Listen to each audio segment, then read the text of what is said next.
Nahmaduhu wa nasta'inuh may yahdihillahu fala mudhillalah wa may yudhlil fala hadiyalah.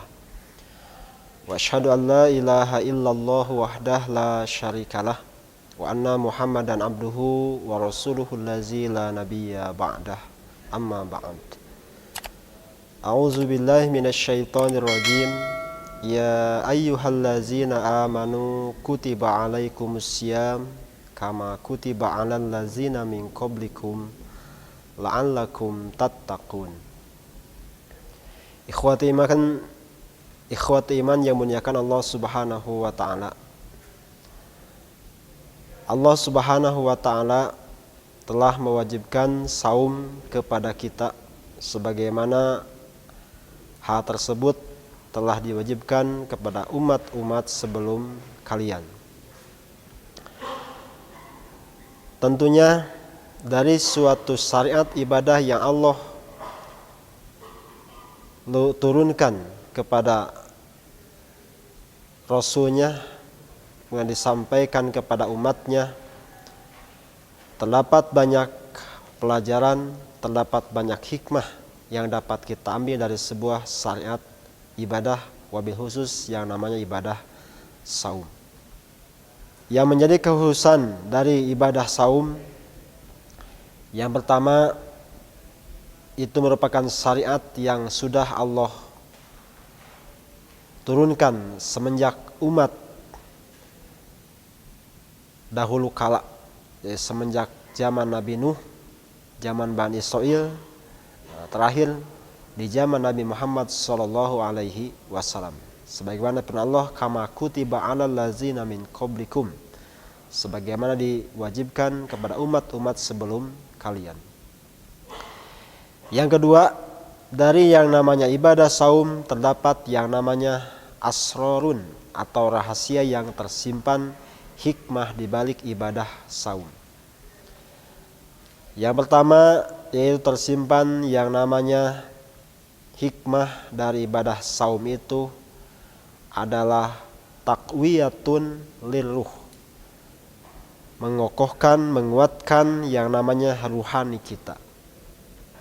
Tentunya pemahaman tentang yang namanya menguatkan ruh itu maka bergantung kepada pemahaman yang namanya manusia itu sendiri tentang memandang atau memahami manusia itu apa. Nah, maka kalau kita perhatikan dalam diri manusia itu terdapat dua unsur yang namanya jasadun, ada yang namanya ruhun. Maka ketika memandang atau memahami manusia hanya sebatas jasadun, maka itu teramat rendah dan teramat hina, karena taubahnya atau mirip dengan yang namanya al-hayawan atau binatang atau hewan. Nah, kalau kita umpamakan pada diri manusia itu ada yang namanya jasadun, ada yang namanya ruhun. Jasadun itu maka seperti rumah, dan ruh itu adalah penghuninya. Atau kita umpamakan jasadun itu al-matiyah, kendaraan, dan ruh itu adalah penunggangnya. Maka suatu rumah atau suatu kendaraan akan terlihat manfaatnya apabila penunggangnya, apabila pemiliknya dia bersikap sangat rapih, bersikap sangat baik dalam mengelola, dalam mengisi rumah atau menggunakan kendaraan tersebut. Nah, maka dengan ibadah saum di situ mendidikan atau memberikan pendidikan yang disebut taqwiyatun liruh. Maka hakikat manusia itu adalah pada ruhaninya atau pada ruhnya. Sehingga ketika dididik dengan ibadah saum, di situ menguatkan nilai ruhani atau sifat unsur yang sangat tinggi dalam mengarahkan, dalam membimbing jasad yang sifatnya supla, sangat rendah. Yang kedua, dari ibadah saum tersimpan sebuah nilai yang menjadi rahasia atau hikmah di balik ibadah saum, yaitu tarbiyatun lil iradah, mendidik, membina, mengarahkan yang namanya iradah, keinginan kita. Sehingga dengan ibadah saum kita dapat dengan sendirinya terbimbing yang namanya maksud dan keinginan kita.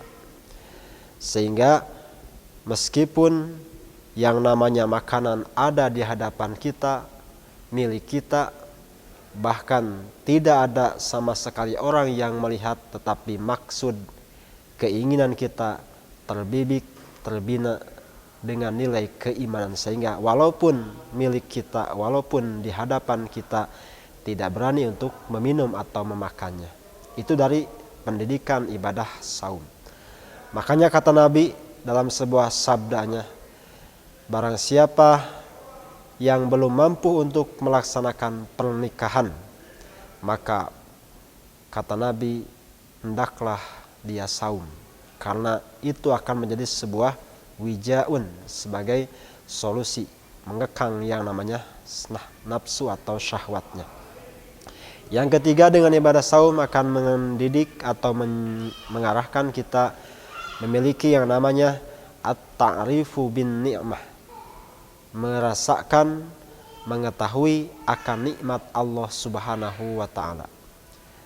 Ikhwati iman yang dimuliakan Allah Subhanahu wa ta'ala, ketika seorang sedang dalam saum, maka dia akan merasakan betapa nikmatnya anugerah Allah Subhanahu wa ta'ala. Ketika misalkan dia dalam keadaan tidak saum, dia minum, dia makan, kadang dia tidak ingat akan kenikmatan, akan anugerah yang sangat berharga dari Allah Subhanahu wa ta'ala. Tapi ketika dia saum, dia dengan sendirinya akan merasakan, oh betapa besarnya anugerah Allah, walaupun hanya yang namanya air, apalagi yang lebih dari itu, maka akan terasa sangat dibutuhkan, akan terasa nikmat. Kenapa? Karena kita tidak merasakan, karena kita sedang saum. Maka dengan dididik, dengan diaturnya pola makan, itu akan menyebabkan kita ta'rifun bin nikmah, mengetahui akan nikmat Allah Subhanahu wa ta'ala. Ikhwati iman yang dimuliakan Allah Subhanahu wa ta'ala, oleh karena itu, mudah-mudahan dari proses ibadah saum yang kita laksanakan itu tidak hanyalah sebatas menahan lapar dan haus, karena hal tersebut adalah merupakan sesuatu yang sangat mudah untuk dikerjakan, meninggalkan makan dan minum. Tapi di balik saum tentulah kita harus meraih, harus mendapatkan yang namanya hikmah-hikmah dari ibadah saum. Di antaranya taqwiyatun lil tarbiyatun lil iradah dan ta'rifun bin ni'mah. Demikian, semoga bermanfaat. Aqulu qouli hadza wa astaghfirullah li wa lakum.